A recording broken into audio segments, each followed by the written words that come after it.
are, and we move on to what could be described as the final iteration of the MGB, but it's actually an MG RV8, and it's basically, you can see there is a follow-through from the MGB shapes, and this particular car belongs to Austin Banner, who's the secretary of the MG Car Club South East. Hello, Austin.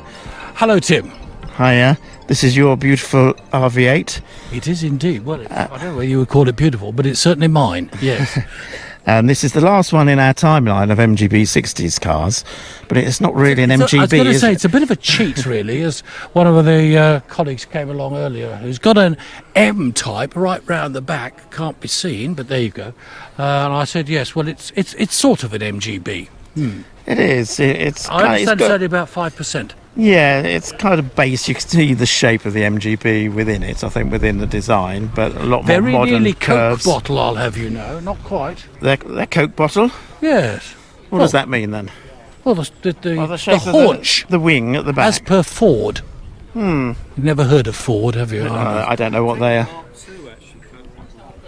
It's a Cortina. Yeah, Cortina Mark II. That's where the name first came from. That's where it came from, wasn't it? Yeah, Yes. well, we'll say it's a Ford then, shall we? No, it's not. A Ford Cortina. I have enough trouble telling people it's an MG, not a Rover. Well, they were badged as Rovers They were to indeed. start with, particularly the Japanese ones were, weren't they? Yes, it's not.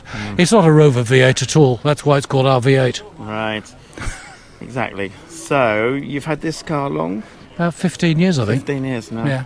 Lots of mileage in it. This has done 58,000, I think now, something like that. Yeah. I've written it on the front there. That's not bad, As far as I am concerned, the journey it's done was to Stelvio Pass All about right. Yep.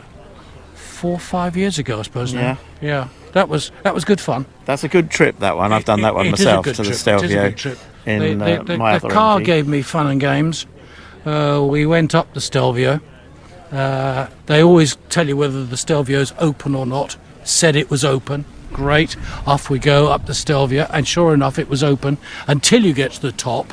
And then there were about, I don't know, 4,000 cyclists. So we got to the All top. trying to come down the other way. And we tried to go through, and we were stopped by the German my police.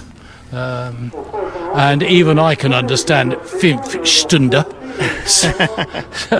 So we turned the car around and came back down again. And there is a point to this story. You're probably wondering why I'm rabbiting on. Yep, There is go a on. point. Brought it back down again, fully loaded with the boot rack as well.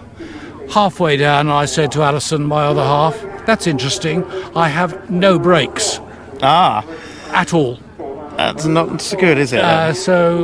Thumping great lump up front, down through the gears, and eventually there was a little run-off, and I managed to stop the car about, I don't know, 10 centimetres away Wow. from the wall. Thought, oh, well, I've obviously lost the fluid. I'll cut a very long story short. I'd boiled the brakes.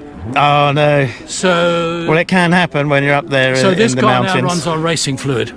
And I've been promised Better by for that. Robin Lackford it will no longer boil. But you're not going to get those sort of conditions driving around Reigate, It are was- you?